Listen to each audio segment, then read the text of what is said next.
Hey everyone. I got out of bed today and I took a shower and just wanted to check in and say hi and make a quick video of some things that I've been thinking about over these last couple days.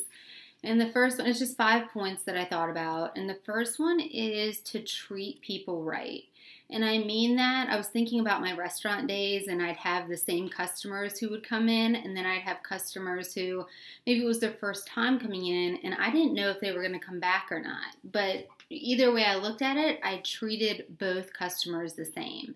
And I encourage you to take that with your Beachbody business. Like, take that point and apply it to your business. You might have customers that have been with you for a year and maybe you've forgotten about them or you haven't checked in a while.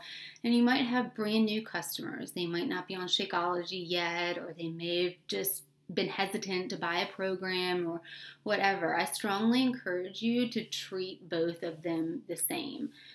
Check in with them the same, give them the same respect, encourage them the same, thank them the same, and just build that relationship with them as you would want your coach or your coach would do for you. So that's point number one. And point number two is we all have access to the same stuff.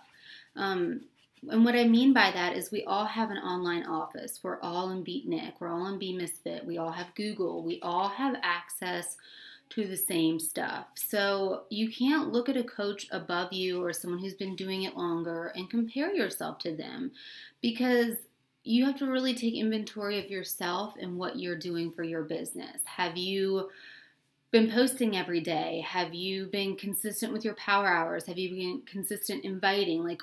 All those things come into play. So we all have access to the same information. Not one of us is superhuman and has things that the other person doesn't have. All of us coaches have the same tools at our disposal. Number three, your upline coach is not responsible for your success. And I mean that in a very, very nice and positive way, because it's easy for us to point the finger at somebody. And it's not your upline coach's fault if you're not succeeding. And that goes back to point number two.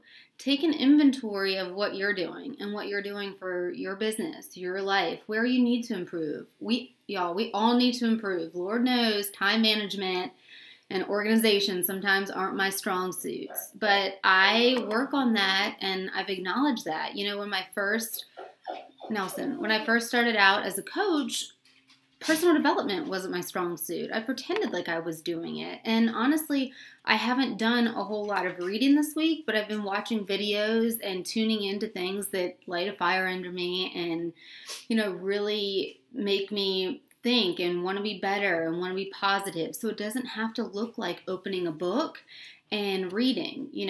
Sometimes that's the last thing I want to do, but I still make it a point to look up something online or watch a video that maybe another coach has done or something that's going to better me and get me, in the right mindset where I can lead a group of people. So that's what I encourage you to do. Instead of pointing the finger, again, take inventory of where you're at and where you can improve.